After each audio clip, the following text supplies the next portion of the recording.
ناظرین، ہم نے قرآنی آیات کا ترجمہ اور تفسیر ایک نئے اور سادہ انداز میں آپ تک پہنچا رہے ہیں تاکہ آپ کو جب بھی وقت ملے آپ کچھ آیات کا ترجمہ اور تفسیر پڑھ سکیں اور اپنے علم میں اضافہ کر سکیں۔ آپ سب سے گزارش ہے کہ آپ یہ ترجمہ اور تفسیر پڑھیں اور ساتھ ساتھ ہمیں اپنے خیالات سے بھی آگاہ کریں کہ آپ اس انداز کو کتنا پسند کر رہے ہیں۔ تو آئیں آج کا ترجمہ اور تفسیر شروع کرتے ہیں۔ تم کیسے کفر کرتے ہو اللہ کا، حالانکہ تم مردہ تھے، پھر اس نے تمہیں زندہ کیا، پھر وہ تمہیں مارے گا، پھر جلائے گا، پھر تم اسی کی طرف لوٹا دیے جاؤ گے۔ اس مقام پر ایک بڑی گہری حکمت اور فلسفے کی بات بیان کی گئی ہے جو آج نگاہوں سے بالکل اوجھل ہو چکی ہے۔ وہ یہ کہ ہم دنیا میں آنے سے پہلے مردہ تھے۔ یہ مضمون سورۃ غافر سورۃ المومنین میں زیادہ وضاحت سے آیا ہے جو سورۃ بقرہ سے پہلے نازل ہو چکی تھی، لہٰذا یہاں اجمالی تذکرہ ہے۔ فرمایا، اے ہمارے رب، تو نے 2 مرتبہ ہم پر موت وارد کی اور 2 مرتبہ ہمیں زندہ کیا۔ اب ہم نے اپنے گناہوں کا اعتراف کر لیا ہے، تو اب یہاں سے نکلنے کا بھی کوئی راستہ ہے؟ اس سے یہ حقیقت واضح ہوئی کہ انسان کی تخلیق اول عالم ارواح میں صرف ارواح کی حیثیت سے ہوئی تھی۔ احادیث میں الفاظ وارد ہوئے ہیں، یعنی ارواح جمع شدہ لشکروں کی صورت میں تھیں۔ ان ارواح سے وہ عہد لیا گیا جو عہد الست کہلاتا ہے، پھر انہیں سلا دیا گیا۔ یہ گویا پہلی موت تھی جو ہم گزار آئے ہیں۔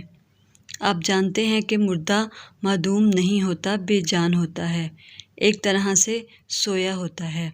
قرآن حکیم میں نیند اور موت کو باہم تشبیہ دی گئی ہے۔ پھر دنیا میں عالم خلق کا مرحلہ آیا جس میں تناسل کے ذریعے سے اجسام انسانیہ کی تخلیق ہوئی اور ان میں ارواح پھونکی جاتی ہیں۔ حضرت عبداللہ بن مسعود سے مروی متفق علیہ حدیث کے مطابق رحم مادر میں جنین جب 4 ماہ کا ہو جاتا ہے تو اس میں وہ روح لا کر پھونک دی جاتی ہے۔